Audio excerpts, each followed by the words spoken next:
सबको जय यीशु की।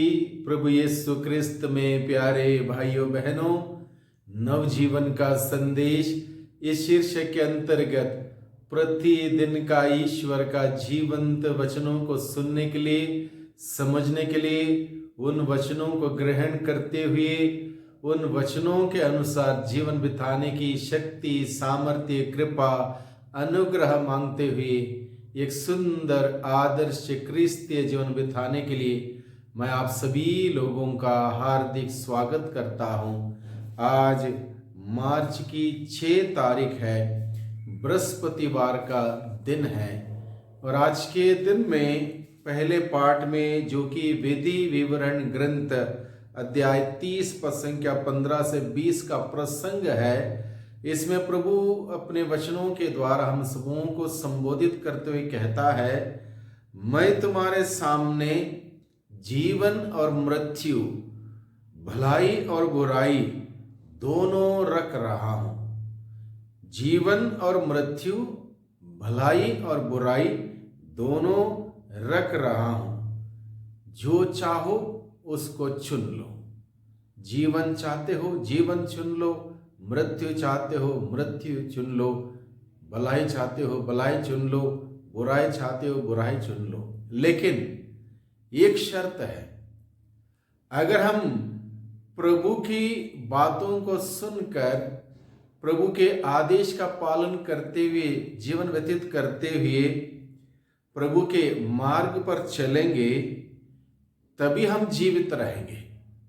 प्रभु का वचन कहता है, यदि तुम उनका पालन करोगे, यदि तुम अपने प्रभु ईश्वर को प्यार करोगे और उसके मार्ग पर चलोगे और उसकी आज्ञाओं, विधियों तथा नियमों का पालन करोगे, और तो तुम जीवित रहोगे, तुम्हारी संख्या बढ़ती जाएगी और जिस देश पर तुम अधिकार करने जा रहे हो उसमें प्रभु ईश्वर तुम्हें आशीर्वाद प्रदान करेगा। परंतु यदि तुम्हारा मन भटक जाएगा, यदि तुम नहीं सुनोगे और अन्य देवी देवताओं की आराधना तथा सेवा के प्रलोभन में पड़ जाओगे, तो मैं आज तुम लोगों से कह देता हूं कि तुम अवश्य ही नष्ट हो जाओगे। प्रभु यही कहता है, जीवन और मृत्यु दोनों तुम्हारे सम्मुख रख रहा हूं। जिसको चाह सुनोगे उसके अनुसार तुम्हारा जीवन होगा। ईश्वर को मानते हुए, आज्ञाओं को मानते हुए, उसके मार्ग पर चलते हुए उसके सेवा करते रहोगे, जीवित रहोगे। उसके विपरीत जाओगे तो नष्ट हो जाओगे। इसलिए प्रभु हम सबों के सामने हमें चुनने के लिए बुलाता है, जो चाहे उसको चुन लो। और आज के सुसमाचार जो कि लूकस के द्वारा रचित सुसमाचार अध्याय 9 पद संख्या 22 से 25 का प्रसंग है, इसमें सबसे पहले प्रभु ईश्वर अपने मिशन कार्य के बारे में बताते हुए कहता है कि उसमें अपमान है, निंदा है, अलग अलग प्रकार के सताव है, टुकराया जाना है, मार डाला जाना है और अनेक प्रकार के चुनौती, कष्ट, परेशानियों का जिक्र करते हैं। यह है प्रभु का मिशन कार्य। यानी कि प्रभु का मिशन कार्य स्वीकार करने का मतलब हम सबों को तैयार रहना है हर प्रकार के दुख, संकट, मुसीबत का सामना करने के लिए, चुनौतियों का सामना करने के लिए और ऐसा जीवन व्यतीत करने के लिए हम सबों को तैयार रहना है। और इन सभी बातों को बताने के बाद प्रभु हम हरेक लोगों को बुलाता है जो मेरा अनुसरण करना चाहता है, जो मेरा अनुसरण करना चाहता है, उसे पूर्ण रूप से प्रभु के इस जीवन को ग्रहण करने के लिए, उसको जीने के लिए तैयार होना है, परिपक्व होना है।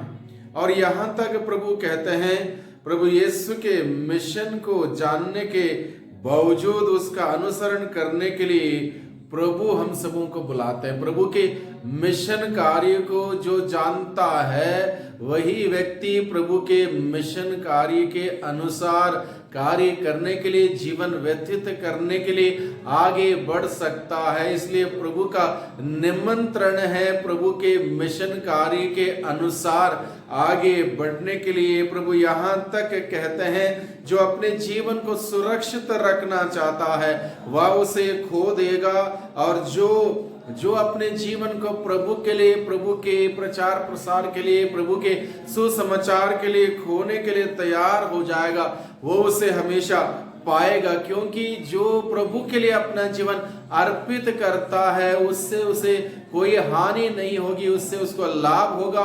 प्रभु के लिए जीवन अर्पित करने से उसको जीवन प्राप्त होगा। मनुष्य को इससे कोई लाभ नहीं होगा। यदि मनुष्य सारे संसार को हासिल कर ले लेकिन अपना जीवन, अपनी आत्मा गवा दे, तो मनुष्य को इससे कोई लाभ नहीं होगा।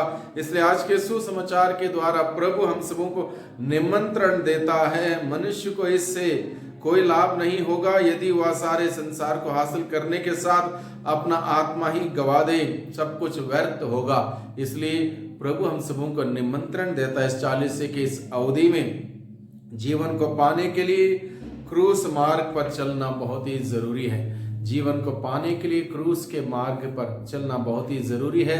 जीवन की ओर ले चलने वाला एकमात्र मार्ग है, वो है क्रूस का मार्ग, त्याग तपस्या का मार्ग, बलिदान का मार्ग। 40 की इस अवधि में प्रभु हम सबों के लिए त्याग तपस्या के लिए निमंत्रण देता है, बलिदान चढ़ाने के लिए निमंत्रण देता है, क्रूस के मार्ग पर चलने के लिए निमंत्रण देता है। और जो इस जीवन को ग्रहण करेगा वो व्यक्ति अपने जीवन को सुरक्षित रखेगा, अनंत जीवन का सुख पाएगा, क्योंकि क्रूस का जीवन ही हम सबों को स्वर्ग की ओर ले चलेगा। इसलिए आज के दिन में भाइयों बहनों 40 की अवधि में हम सभी प्रवेश कर चुके हैं। प्रभु अपने मिशन कार्य को हमारे सम्मुख रखते हुए हम सबों को निमंत्रण देते हैं, बुलाते हैं उस जीवन को ग्रहण करने के लिए, उस जीवन को जीने के लिए। इसलिए प्रभु के वचन के अनुरूप जीने के लिए हम लोग प्रयास करें। जैसे आज के पहले पाठ में बताया गया, जीवन और मृत्यु दोनों हमारे सम्मुख रखी है, भलाई और बुराई दोनों हमारे सम्मुख रखी है।